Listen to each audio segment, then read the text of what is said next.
ఖచ్చితంగా ఇతర పార్టీలో గెలిచిన ఒకరిద్దరు కూడా అధికార పార్టీలో కలిసి అక్కడ అధికార పార్టీ కైవసం చేసుకునే అవకాశం ఉంది. మేయర్ పోస్ట్ ని అంటే మున్సిపల్ చైర్మన్ ఆల్రెడీ క్యాంప్ రాజకీయాలు స్టార్ట్ అయ్యాయి. చాలా చోట్ల కూడా క్యాంపులు తీసుకొచ్చి క్యాంపులు మొదలైపోయాయి. BRS party, BRS, Congress, BJP అని కూడా. సో ఒక బ్రేకింగ్ వస్తుంది సార్, తొలి విజయం నమోదైంది.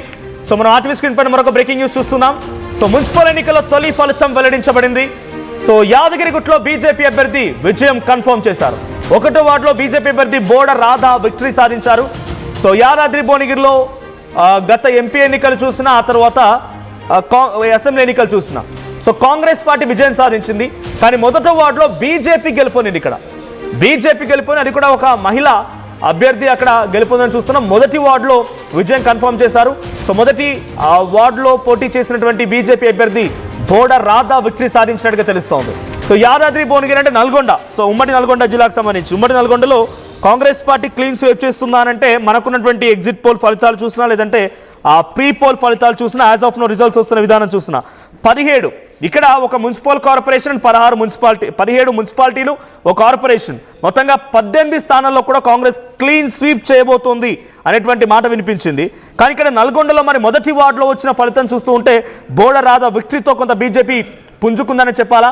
సో నల్గొండ సిచ్యువేషన్లా ఉంటే ఇంకెన్ని ఫలితాలు వస్తున్నాయి మీరు చూస్తున్నారు.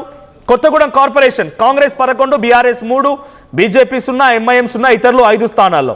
సో పక్కనే మున్సిపాలిటీ కూడా వస్తున్నాయి. So Vemulawada municipality BRS party 12. ఇందాక మౌలి గారు చెప్పినట్టుగా అటు కేటీఆర్ ప్రభావం వేములవాడ పైన కూడా ఉంది. So almost all Vemulawada, Sircilla వేరువేరుగా ఉండవు, చాలా దగ్గరగానే, మధ్యలో డిస్టెన్స్ కూడా పెద్దగా ఏమి ఉండదు.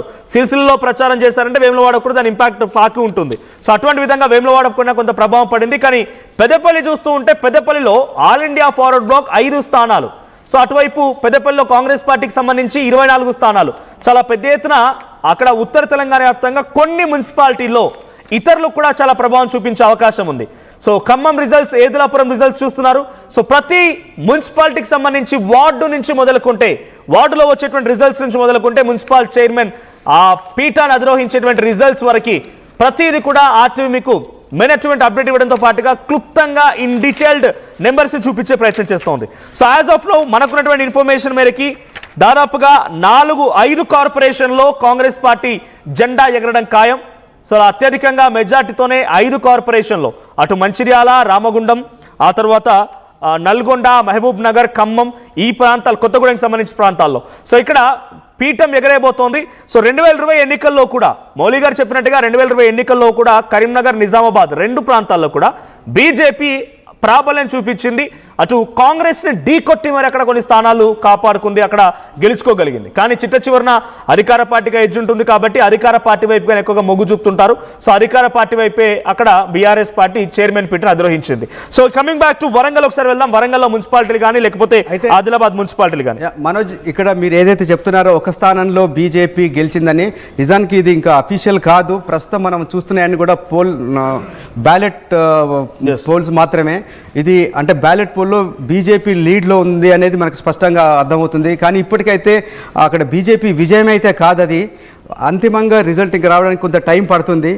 బీజేపీ కొంత ఉద్యోగుల్లో కానీ అర్బన్ ఏరియాలో బీజేపీకి లీడ్ ఉంటుంది. కొంచెం బీజేపీ అనేదే కొంత అర్బన్లో బలంగా ఉండే పార్టీ. కొంచెం విద్యార్థికులు ఎక్కువగా బీజేపీని ఆదరిస్తారనేది మనకు తెలుసు. ప్రస్తుతం కొన్ని ఫలితాలు వస్తున్నాయి సార్. ఇప్పుడు యాదాద్రిలో వచ్చిన ఫలితం రిజల్ట్ డిక్లేర్ అయిందంట. సో డిక్లేర్ అయిన దాంట్లో బోర్డర్ రాధా బీజేపీ అభ్యర్థిగా కొంత వాళ్ళు కన్ఫర్మ్ చేసినట్టు తెలుస్తుంది. ఇంకొక రిజల్ట్స్ వస్తున్నాయి. సో ఇంకొన్ని జిల్లాల గురించి కూడా మాట్లాడుకుందాం. So next coming back to Warangal తీసుకుందాం సార్. నల్గొండ గురించి మనం మాట్లాడుతున్నాం. ఇప్పుడు నల్గొండ అనేది మొత్తం అక్కడ 17 మున్సిపాలిటీలు ఉన్నాయి. 17 మున్సిపాలిటీలో కూడా మన ప్రీ పోల్ కానీ ఎగ్జిట్ పోల్స్ కానీ చాలా స్పష్టంగా కాంగ్రెస్కే ఆధిక్యం వచ్చింది. అక్కడ చూస్తే మనకు తెలుసు కాంగ్రెస్ అనేది నల్గొండ అనేది కాంగ్రెస్ పార్టీకి కంచుకోట. అక్కడి నుంచి 2 మంత్రులు ఉన్నారు, 2 ఎంపీలు ఉన్నారు. నల్గొండ అండ్ భువనగిరి 2 ఎంపీలు కూడా కాంగ్రెసే గెలుచుకుంది. 2 ఎమ్మెల్సీలు కూడా కాంగ్రెస్ నుంచే ఉన్నారు. మొత్తం 12 మంది అక్కడ ఎమ్మెల్యేలు ఉంటే, మొత్తం స్థానాలు 12 ఉంటాయి. దాంట్లో 11 ఎక్సెప్ట్ సూర్యాపేట కాకుండా మిగతా 11 స్థానాలు కూడా కాంగ్రెసే గెలుచుకుంది. చాలా బలమైన కంచుకోట అక్కడ. అందుకని ఇక్కడ దాదాపు మన సర్వే ప్రకారం 17 స్థానాలు కూడా కాంగ్రెస్ గెలుచుకునే అవకాశం ఉంది. ఒకసారి బలాబలాలు చూద్దాం మనోజ్. ఆలేరులో 12 స్థానాలు ఉంటే కాంగ్రెస్ 6 స్థానాల్లో. నిజానికి ఇక్కడ చాలా టఫ్ ఫైట్ ఉంది. కాంగ్రెస్ 6 స్థానాల్లో బలంగా గెలిచే అవకాశం ఉంటే బీఆర్ఎస్ 5 స్థానాల్లో, బీజేపీ 1 స్థానంలో గెలిచే అవకాశం, చాలా టఫ్ ఫైట్ ఉంది. బహుశా 1 స్థానం అటు ఇటు అయినా రిజల్ట్ మారే అవకాశం అయితే కనిపిస్తుంది.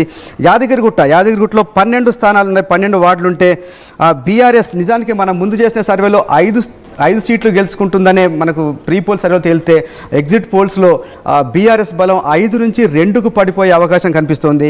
అలాగే అక్కడ కాంగ్రెస్ మనం ముందు చేసిన సర్వేలో 6గా తెలిసింది కాంగ్రెస్ బలం, కానీ తర్వాత ఎలక్షన్ తర్వాత పోలింగ్